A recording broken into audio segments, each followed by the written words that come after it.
Assalamualaikum warahmatullahi wabarakatuh. Welcome back to my channel di YouTube-nya channel Bunda Arasya. Terima kasih ya yang sudah mengklik dan menonton untuk melihat video ini.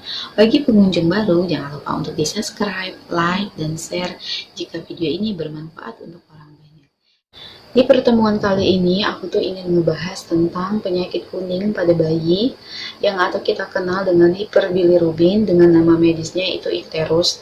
Jadi angka kejadian bilirubin ini, penyakit kuning ini dikutip dari CDC itu 60% dari kejadian bayi baru lahir.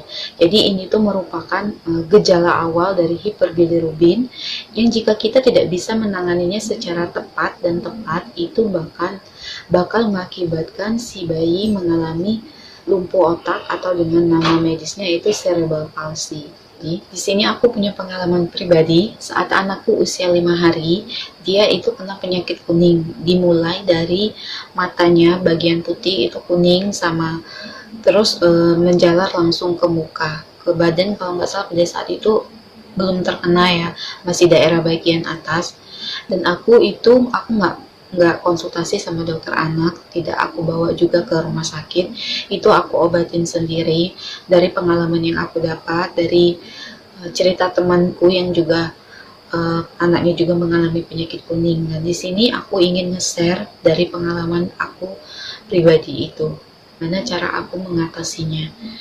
Nah sebelum kita lanjut, aku tuh ingin kasih tahu dulu apa sih penyakit kuning itu dan apa yang menyebabkan si bayi bisa kena penyakit kuning. Bayi kuning itu disebabkan karena hiperbilirubinnya yang terlalu tinggi. Nah, pada saat bayi di dalam kandungan itu hiperbilirubinnya diambil kerjanya sama si plasenta. Jadi plasenta ini yang menyaring hiperbilirubin itu dengan baik. Nah, pada saat bayi itu lahir, dia terlepas dari plasentanya, bayi itu bekerja sendiri untuk mengeluarkan hiperbilirubin itu di dalam tubuhnya. Sedangkan bayi yang baru lahir itu, organ dalamnya itu belum berkembang secara sempurna, makanya dia tidak bisa menyaring hiperbilirubin itu dengan baik. Jadi dia hiperbilirubinnya tertumpuk di dalam tubuh dan menyebabkan si bayinya kuning. Nah, dan apa jadi faktor pemicu bayi ini menyebabkan bayi ini mengalami kuning? Itu merupakan hal fisiologis ya. Karena itu tadi bayi yang baru lahir itu belum bisa bekerja organ dalamnya itu dengan baik, belum bisa menyaring dengan baik. Jadi makanya itu menyebabkan dia kuning. Dan selain itu adalah faktor minum yang kurang. Minum kalau seumpama mungkin kalau bayi dengan susu formula itu mungkin minumnya akan tercukupi ya.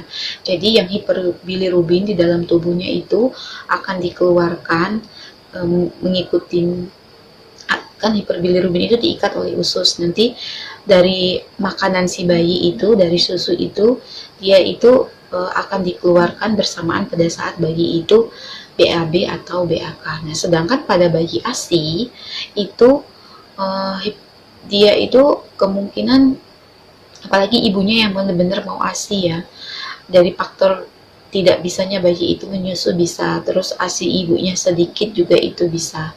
Jadi bisa jadi faktor pemicu. Karena makanannya yang kurang, jadi kan gimana bayi itu mau mengeluarkan si hiperbilirubin yang banyak ini kalau dari minumnya aja dia kurang. Nah, jadi itu faktor pemicunya itu karena hal fisiologis, jadi karena minumnya yang kurang. Nah, lanjut ke ceritaku. Jadi ini masih ada hubungannya ya. Jadi anakku itu kena hiperbilirubin itu di umur 5 hari itu ya, dimulai dari matanya yang berwarna kuning, terus di bagian mukanya. Pada saat itu yang perlu aku kasih tahu di sini, aku coba untuk tenang. Karena kenapa? Kalau aku panik sebenarnya, apalagi ini baru anak pertama ya, panik kalau kita nggak tenang nanti itu bakal mengaruh ke ASI. Sedangkan pada saat itu aku pengen memberikan ASI eksklusif sama anakku, pokoknya pengen memberi ASI ya intinya gitu. Nah pada saat itu di usia 5 hari itu alhamdulillah ASIku udah banyak dibanding yang sebelum-sebelumnya 5 hari ke belakang. Jadi yang penanganan aku yang pertama kan bayiku mau banget kalau minum dan dia nggak males minum, dan memang dia kebanyakan tidur. Tapi ini catatan buat kita untuk menghadapi bayi kuning, itu kita harus rajin memberi ASI atau memberi ASI atau mungkin susu formula bagi ibunya yang lagi pakai susu formula. Itu minimal 2 jam sekali. Sebenarnya nggak bayinya kuning ataupun dia bayi sehat pun tetap ya memberi makanan pada bayi itu wajib 2 jam sekali ya. Dan pada saat itu yang paling aku utamain dia menyusu langsung sama aku. Kalau dia seumpama sudah menyusul langsung itu kadang masih tetap aku bantu untuk aku perah ASIku dan aku kasih ke bayiku. Jadi tujuannya itu supaya hiperbilirubin di dalam tubuhnya itu cepat berkurang, jadi dikeluarkan langsung melalui BAB sama si BAK-nya. Jadi aku tuh penanganannya cuman minum aja yang banyak. Sebenarnya selain itu juga di bayi itu juga harus dijemur, tapi aku nggak jemur pagi ya. Jemur pagi itu seharusnya 15 menit karena pada saat itu di daerahku itu jadi lagi ada kebakaran hutan. Itu bukan di provinsiku tapi provinsi lain, tapi berdampak kena provinsiku juga kena. Jadi kalau pagi itu bukan matahari yang timbul tapi kayak berupa asap gitu, mataharinya nggak kelihatan sama sekali. Jadi aku nggak ngejemur bayiku, jadi terapinya itu cuman minum dari ASIku. Jadi 2 jam dari malam dari siang itu aku selalu kasih minumnya per 2 jam. Terus aku kasih aja ke bayiku. Dan lama kelamaan itu alhamdulillah kuningnya memudar terus berkurang. Nah, jadi yang ingin aku kasih tahu tuh di sini tuh yang penting itu kita harus tenang. Karena kalau kita tidak tenang otomatis ASI kita berkurang, terus kita jadi ketakutan. Jadi kayak ada rasa was-was gitu. Aduh gimana ini. Jadi kita tidak bisa menangani bayi kita itu dengan baik. Nah, itu ya. Jadi yang penting harus tenang, terus bayinya tuh memang harus minum yang banyak dan ASINya memang cukup.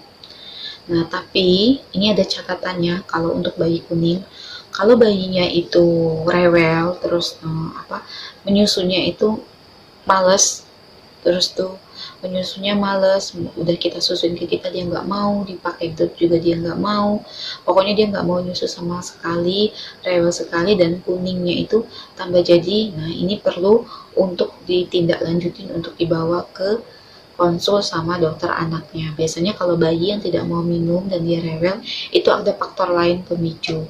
Nah, jadi nanti dokter anaknya yang akan menindaklanjuti ya atau memberi obat dan saran mau dirawat. Biasanya kalau dengan bayi kuning seperti ini itu bakal dirawat langsung sama dokter anaknya. Nah, jadi sebenarnya penyakit kuning ini bukan merupakan penyakit yang bahaya ya, kalau kita bisa mendiagnosis dari awal penyakit kuning ini. Sebenarnya itu mudah, karena gejala awalnya penyakit kuning ini dimulai dari bagian muka. Jadi kan apa yang kita lihat ya. Jadi itu dimulai dari mata, terus ke muka, terus baru dia ke seluruh badan. Kalau kita udah ketemu dengan diagnosa awal dia kena kuning, jadi itu tadi tenang ya, tenang itu supaya kita tuh bisa dengan sepenuh hati mengawasi bayi kita tuh dengan baik gitu, terus supaya juga tidak berpengaruh sama ASINya ya. Terus itu kasih minum yang banyak 2 jam sekali, pokoknya wajib dikasih walaupun bayinya tidur nggak rewel, tetap bangunin jadwalnya makan ya, supaya itu ngeluarin bilirubin dalam tubuhnya itu tadi ya melalui BAB sama BAK-nya. Terus itu dijemur, kalau sinar mataharinya bagus itu kalau pagi dijemur cukup 15 menit aja. Nah, itu aja sih. Sekian dari pengalaman pribadi saya tentang anak saya yang mengalami penyakit kuning di usianya 5 hari. Semoga video ini bermanfaat ya untuk ibu-ibu yang ada di luar sana. Jadi kalau kena anaknya penyakit kuning itu sebenarnya lumrah ya terjadi. Yang penting kita tahu diagnosis awalnya. Dan jangan lupa untuk terus pantauin terus channel YouTube-nya Bunda Arasya, karena aku akan share-share tentang edukasi yang pokoknya yang baik lah, yang menurut aku baik, nanti aku share di sini dan aku kasih tahu. Dan jangan lupa untuk di subscribe, like, dan pokoknya share ke untuk orang lain. Dan sampai ketemu di video Bunda Arasya selanjutnya. Bye bye. Assalamualaikum warahmatullahi wabarakatuh.